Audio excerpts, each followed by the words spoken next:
Hello and welcome to our poster presentation.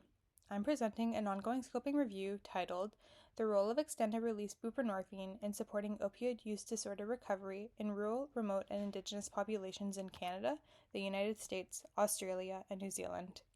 My name is Dominique Baldasaro, and this project is being completed with Robert Martel, Lisa Bosch, Dr. Taima Moeki-Pickering, Dr. Daryl Manitowabi, Alana Campbell, and Dr. Marian Marr.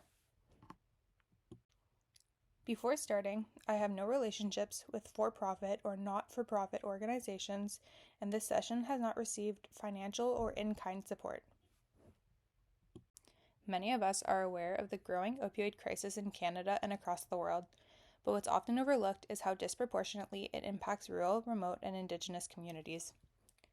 One potential solution is extended-release buprenorphine, a long-acting formulation of opioid agonist therapy. It comes in monthly depot injections or implants and may help reduce the burden of daily medication and improve adherence. However, despite this, there's little known about how it's actually being implemented or how effective it is in these specific populations. And that's where our review comes in. We use the Joanna Briggs Institute methodology for scoping reviews. Databases searched included Medline, Embase, Web of Science, CINAHL, using terms like extended-release buprenorphine, opioid agonist therapy, and Indigenous, rural, and remote populations. We also searched gray literature, including news articles and organizational reports, through targeted searches. Screening and data extraction are ongoing, and we're using Covidence and a pilot-tested tool to guide the process. Next, you see the Prisma diagram, showing our review process to date. We started with 185 sources and are in the process of narrowing it down. So far, we anticipate including around 25 sources in the final synthesis. As previously mentioned, we are using an extraction tool. It allows us to organize key findings, methodologies, and identify gaps in the literature. Our work is guided by 3 research questions.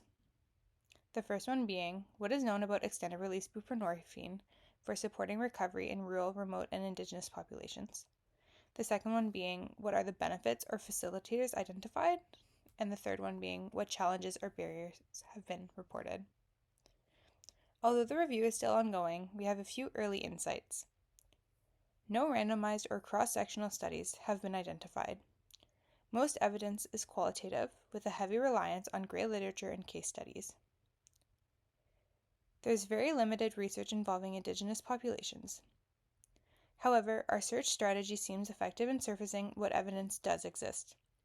These findings will support the development of more targeted, evidence-based responses to the opioid crisis in regions like Northern Ontario.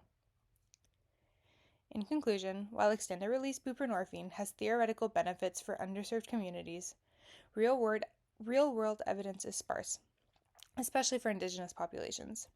Our findings will help inform policy, programming, and future research focused on health equity in the opioid crisis. Thank you.